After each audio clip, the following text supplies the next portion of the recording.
یو خاطره به درته ووایم. هغه ورځ باندې زه قومندانۍ کې ناست یم، یو مکتوب مې مخ له راغلی. مکتوب کې یو مشر ملګری دی، هغه راته وایي دا امضا کړه. نو دلته خو د اکثره مکتوبونه دي دا فارسي، زه ډېر دقت پکې کوم.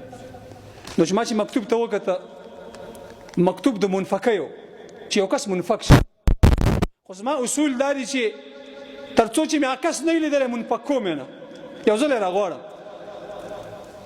نو ما هغه ملګري ته وویل چې دا کس چې منفق کېږي وجه څه ده؟ وایي غیر حاضري کړې، 20 ورځې غیر حاضر شوی. مال صحیح ده، خو که ته یې لږ راوغواړې.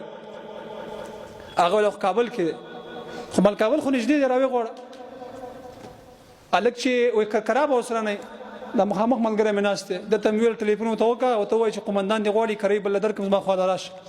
چې مو ته ټلیفون وکړو، قسم 3-4 ساعته بعد چې کوم دی راغلی قومندانۍ ته، چې شکل ته مې له وکته، مجاهدین خو معلومیږي، کشر طالب دی، مجاهد دی. مال قاري صاحب ولې منفق کېږي دا نظام پرېږدي، څه چل دی؟ او دې ته جوړ شوی و. دا خبره کوله هغه چا چې منفقي غوښته، هغه دا خبره راته وکړه. وایي هغه ویل چې پلار مې ډریور دی، زه به ورسره کلینډري کوم او نور په نظام کې کار نه کوم. مال دا خو عجیبه خبره ده چې مجاهد دی او دا د ټولې کورنۍ سرپرست دی او دا اوس د نظام نه وځي. راوم غوښته مخامخ چې مې ورسره خبره وکړه. بیا هغه ویل چې 2 وجې یادې کړې، یو ځای نه بل ځای ته تبدیلوي، که دلته پاتې شم نو ښه ده. او دویمه خبره دا وکړه داسې مجاهدینو ته وایم، وایي چې زه په ژمي کې پیره نه شم کولی. مال پیره ولې نه شي کولی؟ وایي یخني چې شي بیا پیره نه شم کولی. مال قاري صاحب پیره ولې نه شي کولی؟ دا یو موضوع خو صحیح ده، دا به نه کېږي، خو پیره خو ستا لپاره حق دی چې پیره وکړې. وایي حاجي صاحب په ژمي کې راته تکلیف وي، د پیرې زخمي یم، زخمونه مې درد کوي. مال کوم ځای زخمي شوی دی چې مې ولیده؟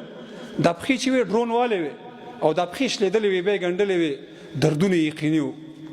نو بیا مې هغه بل ته ویل د الله بنده ته ما باندې یو دردېدلی او زورېدلی مجاهد منفق کې. دا خوښه چې ما راوغوښته، ما خپلې مخې ته کېنو.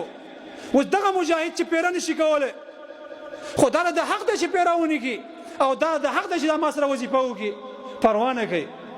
نو بیا اوس هماسې یو ګف ولګو. مال قاري صاحب ډوډۍ خو خوړی شي؟